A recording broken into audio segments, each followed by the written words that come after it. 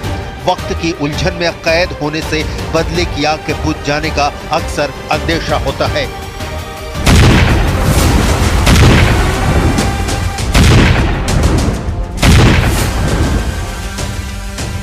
ईरानी सांसद और राष्ट्रीय सुरक्षा आयोग के सदस्य अहमद अज़ाम ने इजरायली हमलों पर कहा, हमें अपना बचाव करने का अधिकार है और हम सही समय पर जवाब देंगे। हालांकि हम एक प्रमुख सिद्धांत का पालन करेंगे। हम झिझक या जल्दबाजी में काम नहीं करेंगे।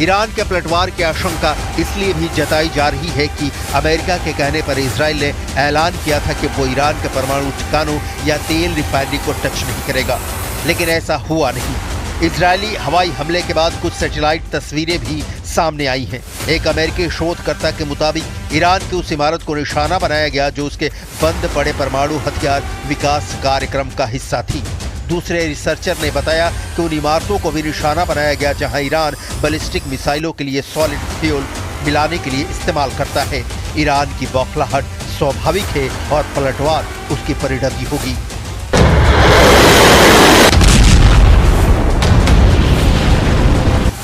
लेकिन दुनिया को जो डर सता रहा है वो परमाणु युद्ध का है। रूस यूक्रेन जंग में पुतिन और उनके सिपह सालार दर्जनों बार परमाणु बम गिराने की धमकी दे चुके हैं। हालांकि अभी इसकी कोई संभावना नहीं दिख रही। इसराइल और ईरान परमाणु शक्ति संपन्न है। इसराइल जंग अपने अस्तित्व के लिए चुनौती मानेगा और ईरान भी अपनी साख्त बचाने के लिए किसी भी हद तक जा सकता है। ईरान और इसराइल के बीच ज़मीनी जंग होने की आशंका कम है। ऐसे में हवाई हमले होंगे और तब परमाणु बम सबसे विनाशक विकल्प के तौर पे दिखेगा। तो अब सवाल है कि ईरान ने हमला किया तो इजराइल का क्या है फिर से पलटवार का प्लान। इजराइल का ट्रैक रिकॉर्ड कहता है कि वो हमलावर को छोड़ता नहीं। तारीखों के फंदे में फंसे बिना दिन, हफ्ते, महीने, वर्षों इंतजार जरूर करता है, लेकिन पलटवार की गारंटी होती है। यहाँ एक बात और जिसकी आशंका जताई जा रही है कि क्या इस बार ईरान के पलटवार करने पर इजराइल जवाबी कार्रवाई तत्काल शुरू कर देगा। इसका जवाब किसी के पास नहीं है। हाँ, इतना जरूर है कि इजराइल 7 अक्टूबर 2023 को अपने ऊपर हमास के हमले के बाद और 8 अक्टूबर को हमास के खात्मे के लिए छेड़ी जंग के बाद से ही युद्ध मुद्रा में है।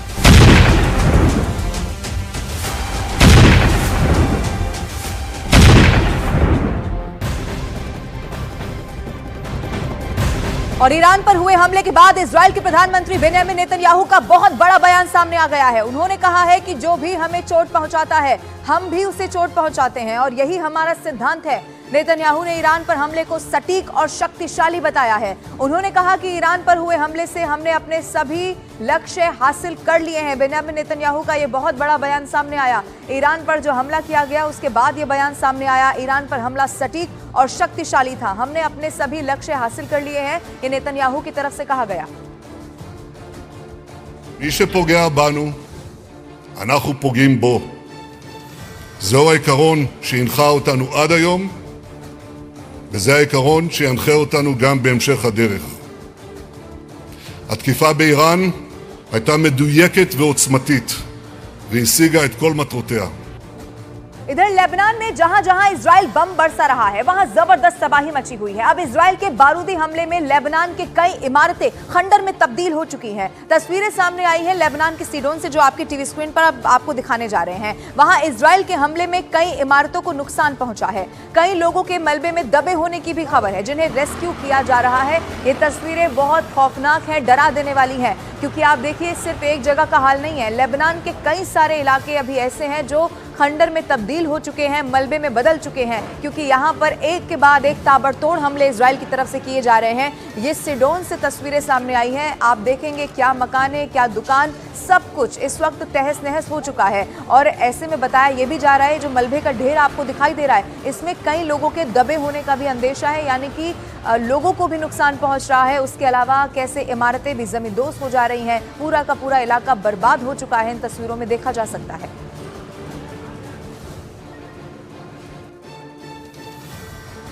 अब इजराइल के लिए अगले 24 घंटे बहुत ज्यादा खतरनाक हैं, लेकिन इजराइल और ईरान की दुश्मनी को समझने वालों ने नवंबर को लेकर बहुत बड़ा अलर्ट जारी कर दिया है। नेतन्याहू को भी नवंबर को लेकर जो रिपोर्ट मिली है उसमें बहुत बड़े युद्ध की बात सामने आ चुकी है।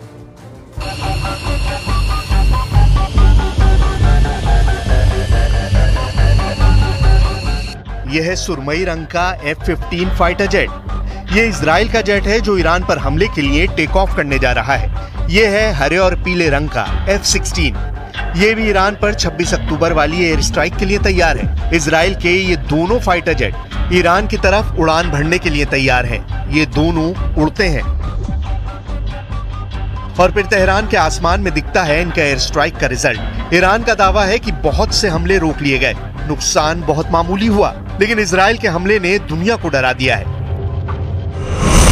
1 अक्टूबर 2024 को ईरान ने इजराइल पर 200 मिसाइल फायर की। 26 अक्टूबर 2024 को इजराइल ने ईरान पर जवाबी अटैक किया। अब सवाल है कि ईरान काउंटर अटैक अक्टूबर में ही करेगा या नवंबर तक इंतजार करेगा।